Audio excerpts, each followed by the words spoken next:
Merci de cette invitation sur une thématique qui me tient très à cœur et qui est tout à fait passionnante. Nous sommes réunis ici autour de la réflexion ce qu'est l'Europe, car c'est de cela qu'il s'agit. Quelle Europe voulons-nous? C'est magnifique de proposer un lieu d'Europe à Strasbourg. Et encore faut-il que nous soyons d'accord sur l'Europe que nous voulons. Lorsque j'entends Madame Kutajar placer la Turquie et l'Azerbaïdjan dans l'Europe, je lui demande, et pourquoi pas l'Algérie, pourquoi pas le Maroc, le Sénégal et Israël tant qu'on y est? C'est la mort de l'Europe, c'est la mort assurée. Quels sont ceux qui prônent avec le plus de force l'intégration de la Turquie dans l'Union européenne? Il s'agit des États-Unis, qui voient là le moyen d'assurer l'affaiblissement définitif de l'Europe. Je suis pour ma part partisan d'une Europe de la puissance. Et je ne vous cacherai pas que je suis critique, c'est un mot faible, à l'égard de cette Europe telle qu'elle existe aujourd'hui, qui est une Europe qui n'est certes pas celle de la puissance, qui est une Europe des fonctionnaires de Bruxelles. L'Europe de la puissance, cela signifie une Europe qui achète européen, et pas comme le font les Polonais, une semaine après avoir intégré l'Union européenne, qui ont acheté tous leurs avions militaires aux Américains, se liant pieds et poings liés pour 30 ans à la technologie américaine. Nous souhaitons, pour notre part, une Europe de la puissance. Et notre plus grande difficulté, reconnaissons-le, notre plus grande difficulté est de définir cette Europe. Parce que nous avons en face de nous, et tous les Européens sincères ici, je pense, le reconnaîtront, nous avons en face de nous des adversaires de l'Europe qui ne se définissent jamais comme tels.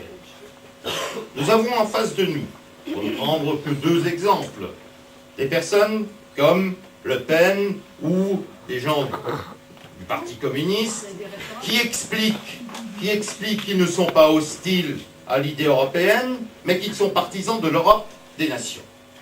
Alors interrogeons-nous, et je vous invite vraiment à le faire, interrogeons-nous sur le concept de nation et d'État-nation.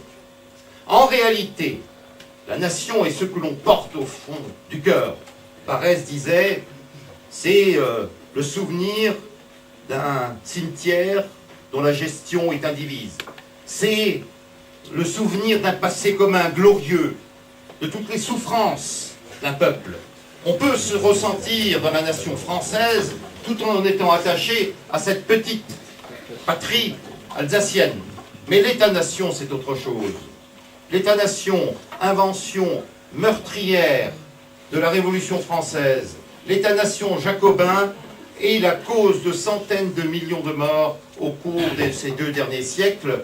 Et je vous renvoie à Proudhon qui disait de façon extraordinaire, avec une extraordinaire prescience, Proudhon qui disait « Malheur à l'Italie, le jour où celle-ci trouvera l'unité.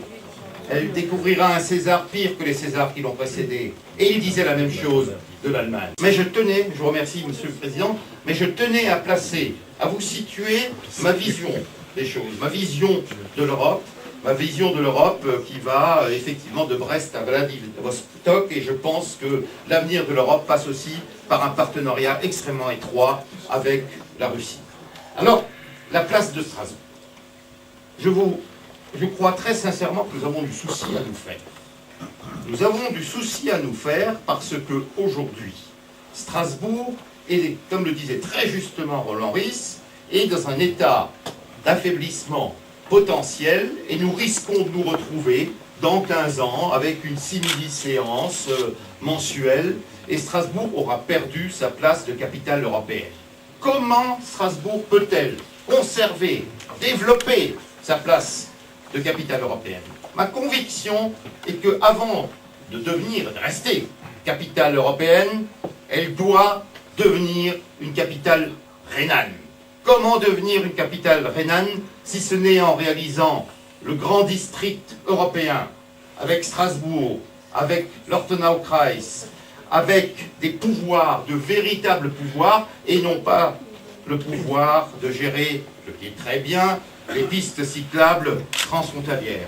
La réalisation de ce grand district avec des moyens étendus, avec des pouvoirs étendus sur le plan de l'urbanisme, sur le plan du développement économique, sur le plan du développement culturel, nous permettra d'acquérir cette dimension de capitale rhénane et d'espérer, la partie n'est pas gagnée, mais d'espérer garder à Strasbourg et développer pour Strasbourg un véritable statut européen. Alors, votre idée de lieu d'Europe, j'y adhère totalement. Mais je propose que ce lieu d'Europe ne soit pas forcément à Strasbourg, mais que ce lieu d'Europe se situe dans le district européen et soit un symbole très fort de ce district européen. Je conclus en disant, vive l'Europe au-delà de toutes nos différences, vive une Europe de la puissance, vive une Europe qui soit enfin libre.